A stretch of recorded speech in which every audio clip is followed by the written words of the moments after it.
प्रिय शहरवासियों, अब आपके शहर इलाहाबाद में गुरुद्वारा रोड पर शनि मंदिर के पास में आर सुपरमार्ट खुल चुका है, जहां पर अब आपको किफ़ायती रेटों पर साफ सुथरा किराना व कॉस्मेटिक का सामान मिलता है। होम डिलीवरी की सुविधा, एक बार सेवा का मौका ज़रूर दें। अब आर सुपरमार्ट में मोबाइल, LED, फ्रिज, AC की भी सुविधा उपलब्ध है। संपर्क करें मोबाइल नंबर 81 999 10 249, 95 411 16 666। धन्यवाद। नमस्कार, इलाहाबाद ब्रेकिंग न्यूज़ में आप सभी का स्वागत है।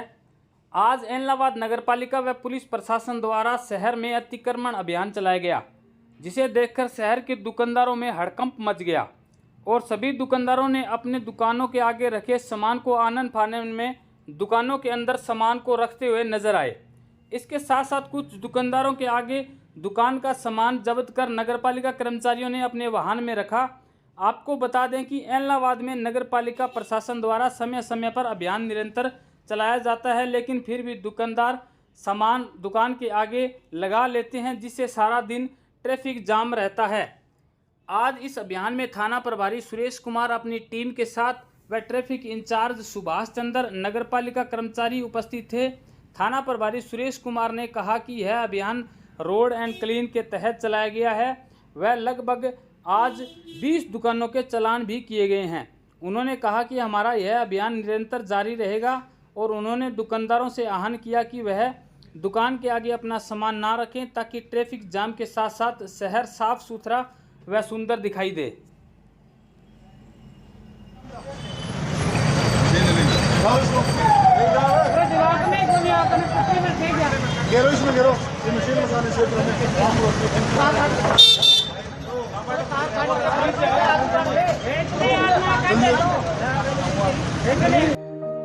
प्रिय नगरवासियों, आपको जानकर अति प्रसन्नता होगी कि इलाहाबाद में अब Sukoon swimming pool, fun and food खुल चुकी है। आप अपने दोस्तों, बच्चों और परिवार के सदस्यों को लेकर स्विमिंग पूल में पहुंचें। पंचमुखी चौक से मात्र 4 किलोमीटर दूरी पर नोहर रोड, किशनपुरा से आगे बालाजी मंदिर के पास। धन्यवाद। किस लिए निकला? आज एक रोड क्लीन अभियान चलाया हुआ है और इसमें नगर पालिका और लोकल पुलिस जो है मेरे साथ मिलकर के सभी रोड जो बॉर्डर लाइन है उससे आगे किसी दुकानदार ने अगर सामान लगा रखा है तो उसका भी नगर पालिका की तरफ से चालान किया जा रहा है। और अगर कोई व्हीकल भी बॉर्डर लाइन से अगर बाहर है तो उसका भी मैं खुद चालान करने का काम कर रहा हूँ, ताकि रोड साफ हो सके और व्हीकलों को आने जाने और पब्लिक को परेशानी ना हो। नगर पालिका के बार बार चेतावनी देने के बाद भी जो दुकानदार हैं वो सामान आगे लगाते हैं, तो इसका कोई स्थायी समाधान नहीं हो सकता? स्थायी समाधान है इसका। आगे मैंने अभी नगर पालिका के चेयरमैन और इनके अधिकारियों से बात भी की है और मैंने अपने लेवल पे भी दुकानदारों को चेतावनी भी दी है और सूचित भी किया है। अगर बॉर्डर लाइन से या एक्स्ट्रा सामान दुकान के बाहर रोड को लॉक करने का या रोड को ब्रेक करने का ये काम करेंगे तो इनके खिलाफ मैं भी कार्रवाई जो बनती है वो करूँगा और नगर पालिका से इनका जो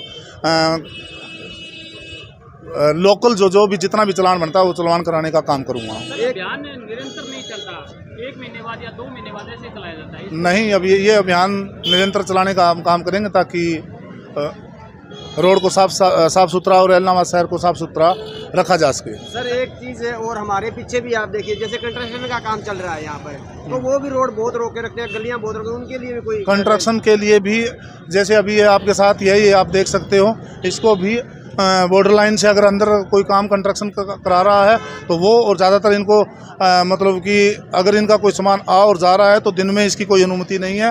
रात को 8 बजे या बाज़ार बंद होने के बाद ही अपना कोई सामान इस प्रकार का कोई लाना है, ले जाना है तो वो ट्रांसपोर्टेशन रात के लिए इनको कहा गया है। अब तक कितने चालान किए गए दुकानदारों? अब तक करीब मैंने 15-16 दुकानदारों के करीब नियर अबाउट इतने ही, एक्चुअली तो पता नहीं है, वो देख के बताएंगे, और 15 या 16 दुकानदारों के चालान किए हैं जिन्होंने अपने बॉर्डर लाइन क्रॉस करके और दुकानों से बाहर सामान जो रखा हुआ था उनको। क्या अपील करना चाहेंगे दुकानदारों से? मेरी ये अपील है और एक ये निवेदन भी है कि अगर आप इलाहाबाद शहर को साफ़ और सुथरा और क्लीन रखना चाहते हैं तो अपना सामान अपनी दुकान के अंदर रख के ही बेचें, दुकान के बाहर रख के बेचने का काम ना करें।